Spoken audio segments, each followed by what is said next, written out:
She's so fucking shy. She takes selfies with a giant camera.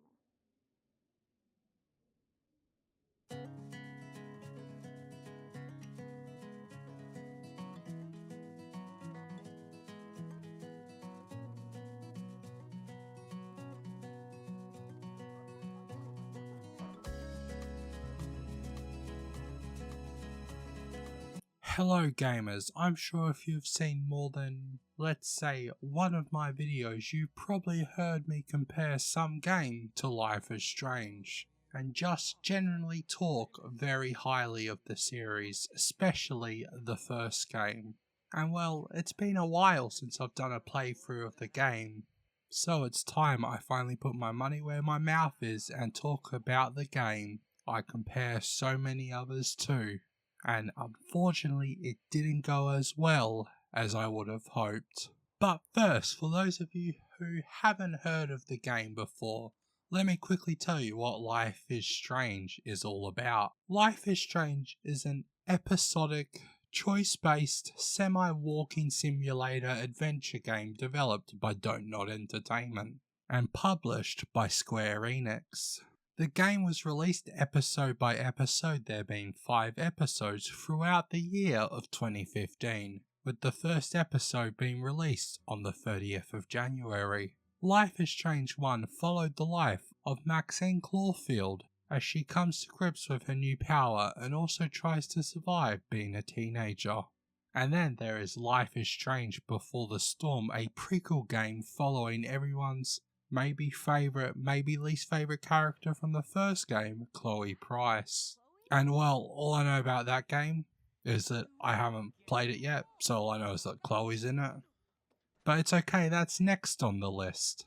And then there was The Awesome Adventures of Captain Spirit, which I have covered before. It was actually my first ever video on this channel. Captain Spirit was a short demo about Chris Erickson, a boy who thinks he has superpowers but doesn't. I guess he has the superpower of being a kid and imagination. It was a demo to advertise the up-and-coming Life is Strange 2, which I really struggled to get through. As in, I didn't complete the second episode of it, but I do plan to go back and try to complete it. And the last installment in the series, for now, is Life is Strange True Colors / Life is Strange 3, following Alex on her journey of self-discovery and trying to avenge her brother's death, which I have also done a video on. And then there is, of course, if you didn't know, a 4th game in the works, Life is Strange Double Exposure, coming out hopefully next month by the time I get this video out. And I also hopefully have enough time to go back and play all the games I have to before then. But that's enough about that. Let's talk on my thoughts upon this replay of Life is Strange. But quickly before we do, I also want to let you guys know that I will be talking about spoilers. And I will also talk like you have a basic knowledge of Life is Strange and its characters. It's okay if you don't, I kind of mention a little brief bio on some characters, but some names that I will just pull out no there that you've never heard of before if you're unaware of the games. And I also highly recommend that you stop this video right now and go and play Life is Strange 1. But if you're not going to do that, or if you've of course already played Life is Strange, let's get back into it. First things first. How was I going to play the game this time round, at least when it comes to the choices that you make throughout the game? And well, I tried to do what I felt was right in the moment. Apart from locking me out of certain things later on, the biggest downside to playing the game like this is just the guilt feeling that you get after every decision when Max is like, oh, I shouldn't have done it like that.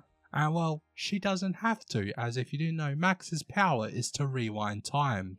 Kind of like time travel, but you can only go back a couple minutes at a time, and you can't just stack that going backwards. Apart from rare times where Max is able to time travel through time much further back, using pictures to jump back to the time that that picture was taken. And at least throughout the game, this is only available with Polaroid pictures. I don't know if that's just because the game wanted to use Polaroid and that was an artistic choice, or if it works with any pictures. And after time traveling back, Max can seemingly relive some amount of time after the taking of that picture, and then she gets flash forward back to the present time, unaware of the effects that what she did in the past may have. At first, you may just think that's because we, the player, cannot replay all of the time of Max's life from when she time traveled to the current day. But she herself is unaware of her current standings in the affected timeline. For example, when she flashes forward after saving Chloe's dad from a car crash, and not knowing that she is friends with the popular clique at her school, the Blackwell Academy, people that she disliked very much before becoming her friends. But that's enough about her time travel power, at least till I come to talking about the game's ending. Now, what really makes playing this game by gut or by what feels right in the moment very difficult, well, that is of course the rewind power, which of course allows you to undo any decision that doesn't immediately sit right with you after completing it. Which, if I'm being honest, this is a power I wish I had when I played SWTOR, because god, those voice options, they were misleading. If you know, you know. Oh yes, you may leave. You select that option. You may leave before I chop your head off in 5 seconds. Alright, so what should we do? Say no thanks. I don't think he did anything wrong. No thanks, scumbag. Wait, what? No! That's so stupid! He was a nice guy, why would he... But anyways, that's enough of my SWTOR rant. But of course, no matter what you do as a choice in Life is Strange, Max will always make comments saying that maybe that wasn't the right thing to do, which I actually liked very much, as to me at least it made Max feel a lot more real. It's like no matter what you do, Max is going to have serious anxiety about her choices and about if she's doing the right thing, even if she goes through both options. Because, you know, as it is in life, you're always upsetting one person or another. But at least she could test the outcome and see what's better for her. But that's something that I tried to stay away from within this game, as of course that's something that she can do, but I cannot do in real life. But once again, that just anxiety over every decision makes Max feel a lot more real compared to a lot of other teens in fiction games. Because these days, who can't relate to being anxiety ridden no matter what they do? No? Just me? Okay. So is there anything I don't like about Max's power to rewind short amounts of time apart from not being able to follow your gut as well? Well, there are two things, and the first is more of what I feel is an error in the storytelling. And that is, at one point in the game, a character called Kate is being harassed by the Blackwell security guard, Dave Manson, and Max is given the choice to either step in and defend Kate or take a photo of David yelling at her, of course with the thought that this photo could be used later. And well, this game develops the idea very early on that Max is able to retain items and objects throughout her rewinds. This is shown off with the hammer for the fire alarm in the bathroom when she first gets her powers. So, my big brain thought, take picture of the harassment, then rewind back in time and help Kate, then you still have the photo as evidence to help Kate out later. Unfortunately, game said no, as this is however not possible because for whatever reason you do not keep the photo when rewinding.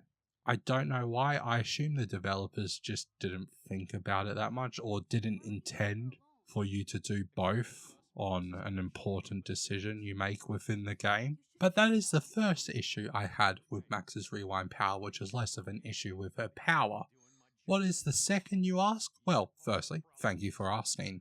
Some events in the game, it is shown that Max can take some wear on her body from rewinding, like a blood nose she gets from using her powers, and the fact that if she uses her powers too much, she's wearing herself out, mainly for the time when Kate is on the roof, when she had used her powers so much in the day that she was unable to stop Kate from doing what she did on the roof. However, this doesn't really affect how many times you use your rewind power throughout the day. It doesn't have a lasting effect on the Kate situation. No matter what, you will not have enough power to do that. Where I kind of wish that her power was more of a bar that goes low throughout the day, and for more than just plot reasons, just whenever she uses it, that's another time she can't use it later on. So throughout the day, you, the player, has to be maybe a little more sparingly with using her power. Now this is something in-game she always says to Chloe that she needs to do, but apart from story reasons, there's no effect. You can just sit there spamming the rewind button over and over again. If, however, you couldn't do that, it would also make you think a lot more about who to help, not knowing that if you help this person, you'd have enough power to help someone who's maybe in more danger later. For example, every episode has an option to save a student called Alyssa, and nothing that you are saving her from is super serious. A lot of it, apart from in the last chapter, is stuff like getting hit in the back by a football or getting splashed by a car driving past. And there is really literally no reason not to help her unless you're doing like some kind of Evil Max playthrough. However, if you were to have limited uses of your rewind, maybe you'd stop and think, is it really worth saving her getting a little bit wet or a little sore from a football and maybe not having the power to save someone later in the day who'd been shot or mortally wounded? But that's just a thought I had on this playthrough. It's like, once again, why wouldn't people save her unless you're doing an evil/bad Max playthrough? On the topic of evil Max playthroughs, by the way, who the hell on a normal playthrough lets Frank's dog Parmaduke die? Like, what the hell's wrong with you? That's just wild. I can't believe that 4% of the game's player base is just like, yeah, let the dog get hit by a truck. That is absolutely wild. Which is also why I like that the game shows you the options that other players chose and how you fall into your option as a percentile. And it also lets you know stuff you may have completely missed. It also lets me know that I was part of the 29% of people unable to stop Kate from jumping off the roof. Or, as I'm going to put it, I'm part of the 29% of the people that respect other people's privacies, because the only way you can save Kate is by rummaging through every single little bit of information in her dorm room, which, not cool. Don't do that. It's like how we're all still reading Anne Frank's diary. Kind of a bit rude if you ask me. Now, it's finally time to talk about the game's final decision. In all my previous playthroughs of the game, I hadn't really had a problem with this game's ending, and I still don't really have a problem. But looking at it with a little bit more of a more critical eye, it does seem like this is the only choice that really matters throughout the whole game. Now, if you are unaware of the choice, Max has the option to sacrifice one of two things. That being the whole entire town of Arcadia Bay, or her best friend Chloe. Because as it turns out, when Max used her power for the first time to save Chloe's life, that split the timeline into two, and then there is one where Chloe lives, but the downside is that Arcadia Bay is hit by a tornado. Now, believe it or not, I'm okay with the overall effect. The fact that Chloe's life makes the universe take some drastic action as a form of some kind of cosmic correction or retribution, maybe even. There are two major problems, however, I have with this ending. And well, the first isn't very major, but it's that the tornado itself isn't very realistic at the ending of the game. And I'm not just talking about the fact that the tornado spawns because someone didn't die. Now, if you didn't know, there's a movie that came out recently called Twisters, and I watched this movie and I was a big fan of it. And apparently, YouTube found out as my recommendations has just been bombarded with tornado videos, talking about tornadoes and teaching me more than I ever thought I'd ever need to know about tornadoes. So, what to my knowledge is wrong about the twister in Life is Strange? Well, firstly, I don't believe a tornado would kill everyone in the town, but one way it would help us to know if it was even possible for the tornado to be that powerful in the game is to see how the tornado is rated. Now, in the game, the tornado is described as an E6 tornado. Test. An E6 tornado warning has been issued for Arcadia Bay and surrounding counties. The emergency broadcast system is now in effect. Can't believe you actually drove down here in the middle of a fucking E6 tornado. Just for one photograph? Which you may think that means we know exactly how powerful it is. However, we do not.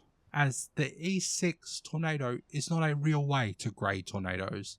There is the Toro system, which I am admittedly not very knowledgeable about, but it goes roughly from T0 to T11. But since Arcadia Bay is in America, they would follow the EF or F scale, that being the Enhanced Fujita scale or just the Fujita scale, which goes from a EF0 to an EF5. But assuming that the game meant an EF5, which has winds of up to and exceeding 200 miles per hour, it would definitely game end a lot of the people in Arcadia Bay, especially in the tornado's path. But like the whole town, I don't know, which is why I chose to sacrifice Arcadia Bay, as I thought surely the whole town wouldn't die, but it seems that that is not the case. But at least with this ending, some of the choices you make throughout the game stay, like if David kills Mark Jefferson, the game's big bad, or if Kate lives or dies.